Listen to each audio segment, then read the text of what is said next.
Welcome to Bookie's Mind Podcast, Season 4, Episode 11 today. We reveal why forming lasting habits isn't about big changes or perfect planning, but about showing up and practicing again and again.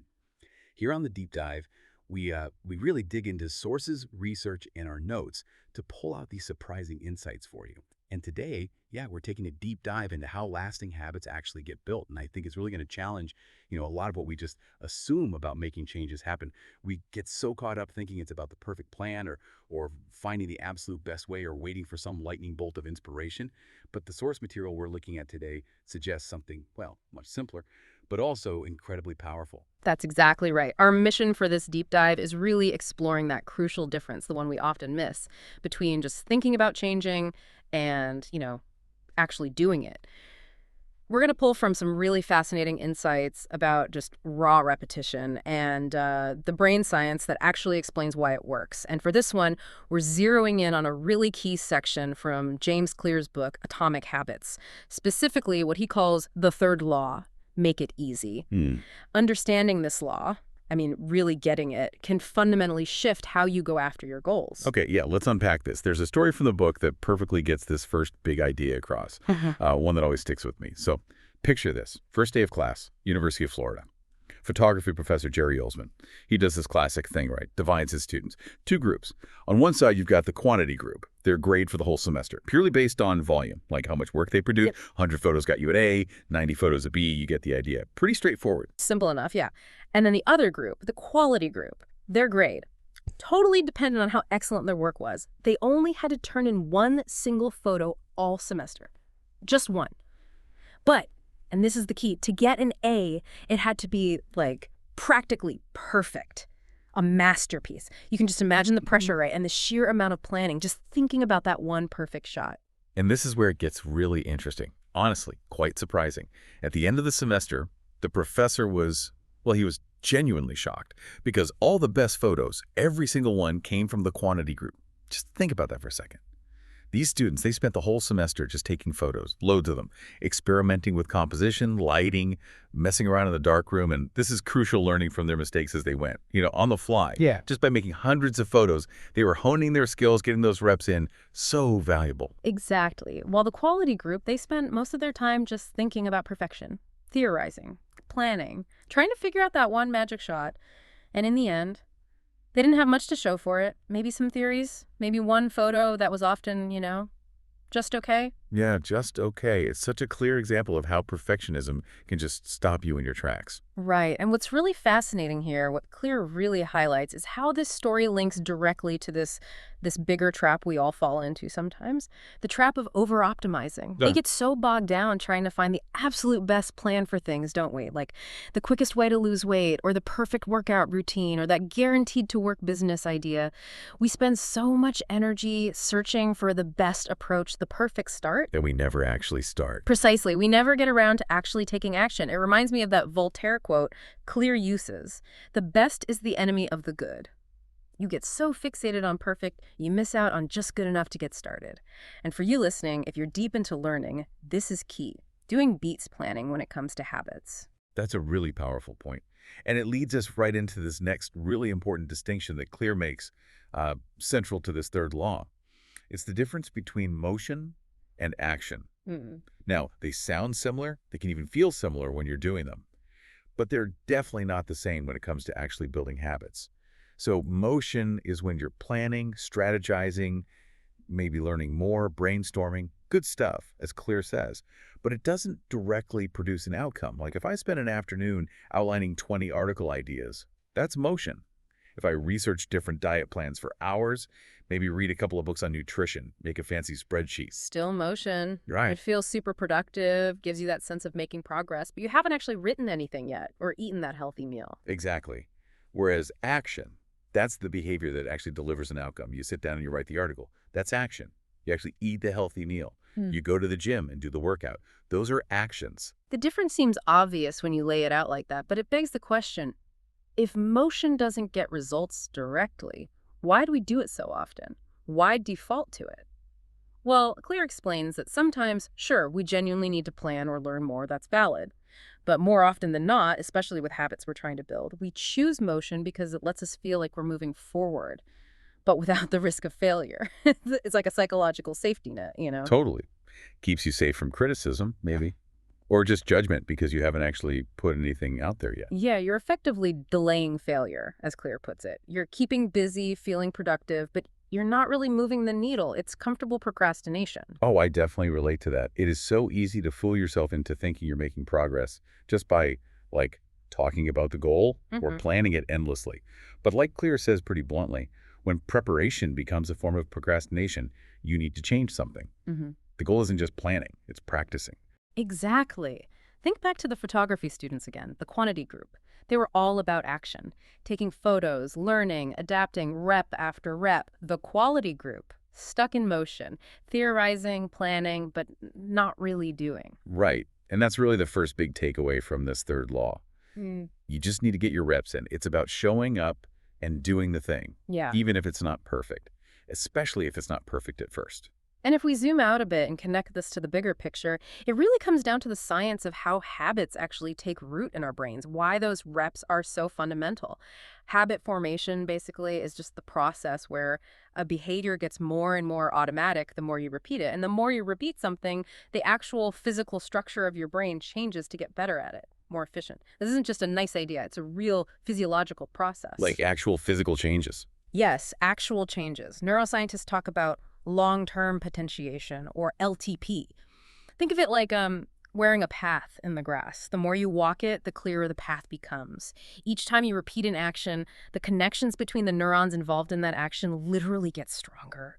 This idea was famously summed up by Donald Hebb back in 1949. It's called Hebb's Law. Neurons that fire together wire together. That's the biological bedrock. Repetition isn't just helpful, it physically changes your brain to support the behavior. Wow. And the physical proof of this is just amazing. Claire's got some great examples. Yeah. Like musicians, right? Yeah. There's cerebellum, which is super important for fine motor control, like finger movements on a guitar or violin. It's measurably larger than in non-musicians. And it's not just correlation. It's a direct result of all those hours, thousands of hours of repetitive practice. Right, or mathematicians. Studies show they have more gray matter in a specific brain area, the inferior parietal lobule, which handles calculation. And what's really wild is that its size directly relates to how long they've been in the field. More experience, more gray matter in that spot. It's like the brain physically molds itself. And the London taxi driver example is maybe the most striking one. To get their license, they have to pass this incredibly hard test called the Knowledge, memorizing basically every street and landmark in London. Scientists scanned their brains and found their hippocampus, the bit crucial for spatial memory, was significantly bigger than average. Significantly. And here's the kicker.